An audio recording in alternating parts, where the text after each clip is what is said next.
But to make it absolutely clear, I always use comparisons and metaphors. Yeah. So to touch on that, because I'm assuming you have more surprises that you encounter. I do, definitely. I'll tackle them one by one, Yeah. and then it will become totally clear. Yeah. When you learn a little kid how to bicycle, you don't teach them how to fall. No. No. You teach them how to keep their balance. Yes. And how do they do that? Not by using their brakes, but by steering. As long as the bicycle is moving, you can play with that balance. As soon as the bicycle stops, you have to put your foot down, right? And putting your foot down is not balance on a bike. No. It's just balancing with the bike and your foot. Yeah. Right? So I use the example of something happening in traffic. You lose your balance on your bike. Yeah. The first thing you do is not squeeze your brakes, otherwise you will fly over your steer, right? Yeah. The first thing you do is you do this. You start trying to regain your balance. Yes. Then you have it, if you're lucky, and a few meters, you will squeeze your brakes. Yeah. Then you will turn around and curse at the car. Yeah. Yeah. That's what happens usually. Yeah. But the most important thing here is you are balancing. So if you are focused from a primitive perspective, primitive instinct to regain your balance, then that is what you should focus on, because you are already wired like that. Yeah. Learning people how to fall is wrongfully conditioning the body and the brain, because that is not your natural reflex. If you make that a natural reflex, you will limit all options to develop yourself as an excellent skater. Because what is an excellent skater doing? The core principle is you develop your body and your brain to handle balance disturbance. Yeah. Because that's what it's all about. It's not being in balance, but because balance is not something that is on. It's not strict. It has margins. It's only so far that you can go that you will fall. Yeah. But that's a lot of space. Yeah, it is. Right? Yeah. And by exploring where the ultimate point is, then you can play with that. Yeah. And that is what you do as a skater. If it goes south, it's not that you let all things go and then because there's no development in that. You hit the floor and then you go back. No, the development is where is that reach? Where's that point? Where's that limit? Yeah. How much do I have? Yeah. Can I expand that? Yeah. And over time, as you are exploring, your mistakes will become more gracious. Yeah. So your mistakes become your learning as well, and your skill. It's mistakes because it's not really mistakes. You are just exploring all the time. Yeah. And over time, different factors come in, right? Which your skills will develop. So, learning how to ride a bike is about riding a bike. It's not learn how to fall from the bike. Yeah. Learning to swim isn't about Drowning. Yeah. It's about swimming. What happens if you lose your powers? No. How do you use your powers economically? To move yourself in the water. Yeah. When you learn how to swim, it's very erratic. You're going all over the place, but then you bring some structure into the movement. And bringing structure into the movement means you are economically using your powers, your energy, and your muscles to maintain it for as long as possible. Because if there's a long distance that you have to swim, then you need to practice that. You need to practice your breathing, your strokes, and everything that comes around there. You have to be mindful of where you are, and the last thing on your mind is drowning. Yes. It is getting across. Yeah, it's getting across. Yeah, you gotta. That's also something like having a goal. Is that something you're setting yourself? I'm just going to say, everyone who I've told within our Skate PZ family, it's about falling. Strike that from the memory. Yes, definitely. No. It's a good learning point. Yeah. But I do understand the principle behind it. Because if that's an element you're afraid of, you want to control it. So if there's a way to control it by by practicing your fall, then you have a sense of control. Yeah. But it's actually a false sense of control, because what happens when you fall? How do you practice that? At what speed? Yeah.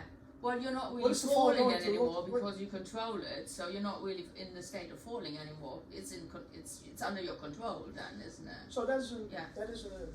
an aspect that I've learned through my martial arts journey. If you do demos and it's practiced and it's choreographed, then it's so far out of the reality. Yeah. Yeah. And it gives people a false sense of safety. Yeah. Absolutely. Anything can happen in a bar. Yeah. There's no way to practice that. Yeah. Yeah. And so it's like, I'm in a bar, a fight breaks out. Hey guys, it's like, I'll get my Tai Chi out. That's okay. Well, it doesn't work like that. Or maybe you Muay know. Thai or whatever it is. Yeah. But, Yeah. reality is reality. Yeah. Yeah. So I think there are some good things in the structure of training and to prepare yourself and to put yourself under stress. But choreographed sequences is not the way to do that. No. On the other hand, it is good to drill certain sequences and techniques. Yeah. Yeah. Principles. But you the say. application of it Yeah. must be different. Yeah. Must be out of the setting of a choreographed way of doing it. So that leads me to the principles. You said like learning the principles, and you don't label the moves because you need to practice some principles, but it's not going to be a patterned, fixed. Well, What's the you needs have to and find a middle in Yeah. that. So you need patterns to give your brain something to work with. Yeah. Because when it gets chaotic and erratic, then the brain starts getting confused, and you get headaches, and you start, feeling all these things that your brain is experiencing. Yeah. So, and that is uncomfortable, Mm.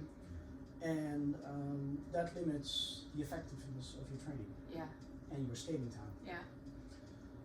So short patterns, which I like to call riffs, Yeah. because I like music. Yeah. And I think that's a cool name. Yeah. for a Yeah. pattern, Yeah. right? Yeah. So I choose the word riffs many years ago. If you keep the riffs short, 4 counts to 8 counts, that's just building blocks, then it's easy to remember. Yeah.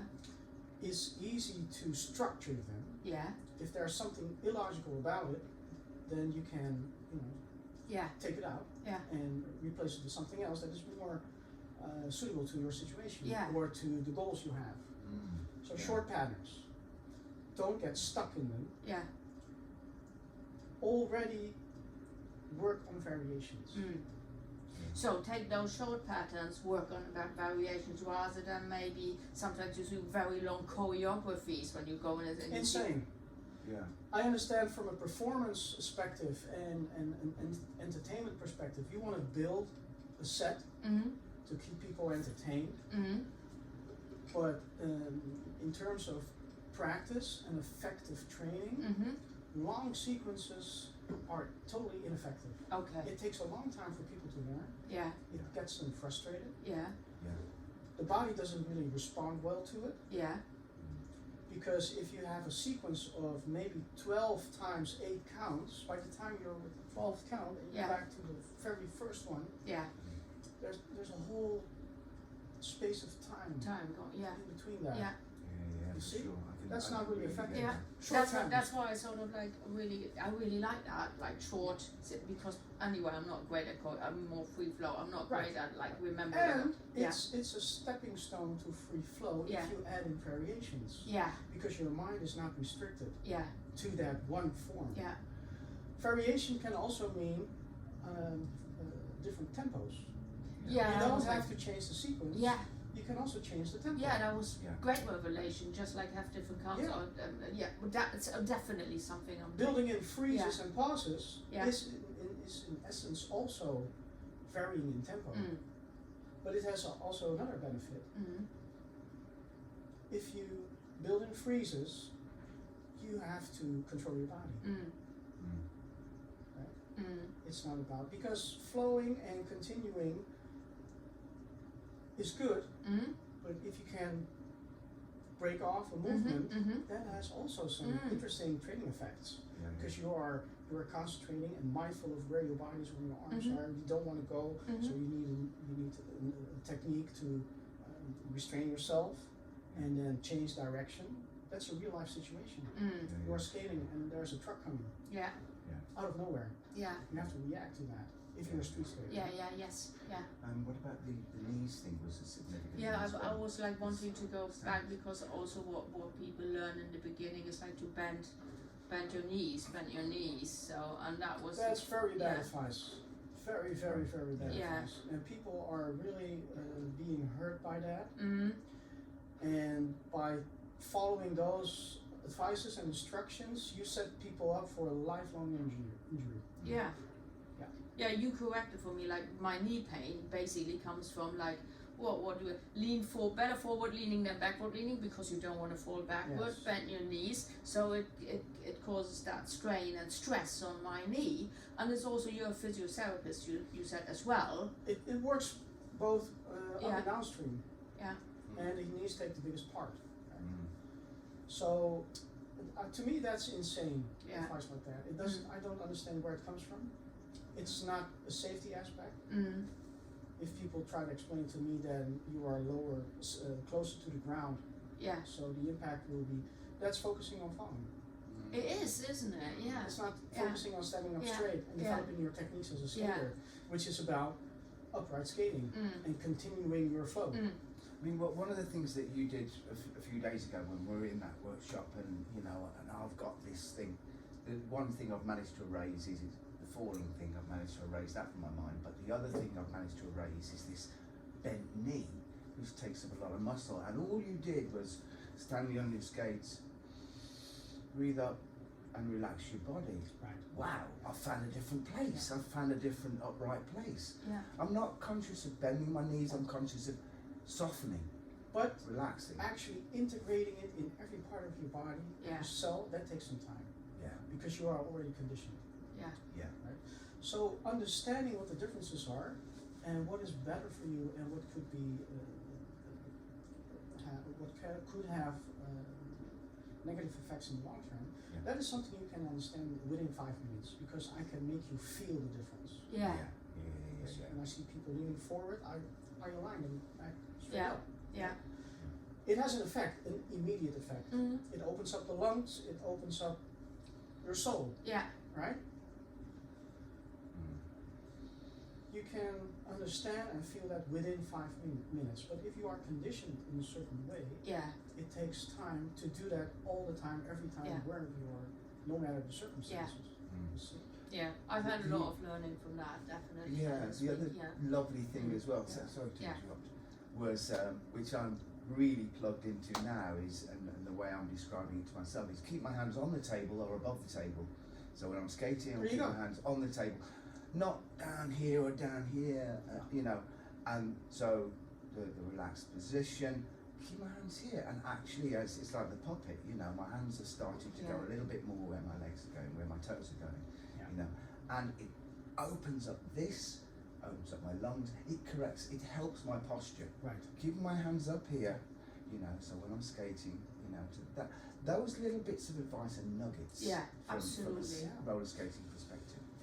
So when people skate, they tend to do everything with their skates because you're skating, and they forget the upper body, right? But the upper body is conducive to everything that happens on your skates. So if you keep your body straight, this is not a sexy stance,